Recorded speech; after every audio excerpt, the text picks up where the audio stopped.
Hello, good morning everybody.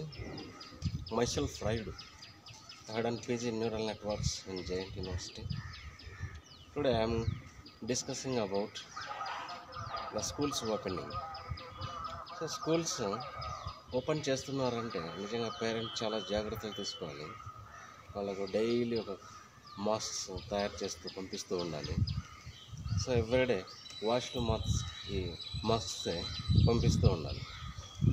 So స్కూల్లో కూడా కొన్ని జాగ్రత్తలు తీసుకుంటే మాత్రం ఈవెన్ పాజిటివ్ కేసెస్ లక్షణాలు ఉన్న ఎవరైనా విద్యార్థులకి వేరే స్టూడెంట్స్కి ఏమాత్రం అందుకోరు.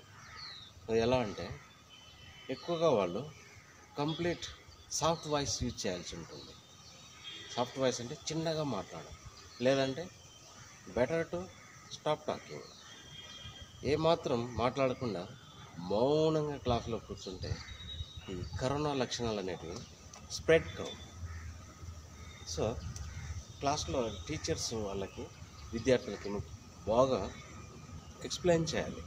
ఎందుకంటే చిన్నపిల్లలు, మన పిల్లలు స్కూల్కి వెళ్తున్నారంటే మనకు ఎంతో కొద్దిగా బాధగా ఉంటుంది ఇలాంటి పరిస్థితుల్లో. సో చాలా జాగ్రత్తలు టీచర్స్ తెలియచేయాలి. పిల్లలకి కంప్లీట్ మెడిటేషన్ నేర్పించడం, ఒక 10 to 15 minutes కంప్లీట్ సైలెన్స్గా ఉండడం. సో అలా మోటివేట్ చేస్తూ వాళ్ళని మంచి ట్రాక్లోకి తీసుకురావాలి. ఇంకో విషయం ఏమంటే పేరెంట్స్ ఎక్కువగా స్టడీస్ అని పిల్లలకి బాగా ఒత్తిడి తెస్తూ ఉన్నారు. సో మార్నింగ్ 9 to ఈవినింగ్ 4:30 వరకు వాళ్ళు లెసన్స్ ప్లస్ చాలా టాక్స్ ప్రాజెక్ట్స్ ఇలా చేస్తూ ఉంటారు. So 4:30 to 6 allow them to engage the sports in the grounds.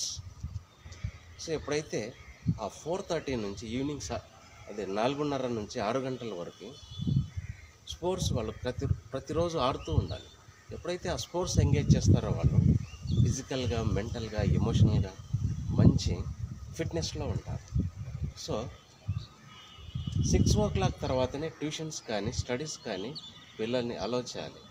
నిజంగా చాలామంది ఇలాంటి విషయాల్లో డార్క్నెస్లో ఉన్నారు పేరెంట్స్.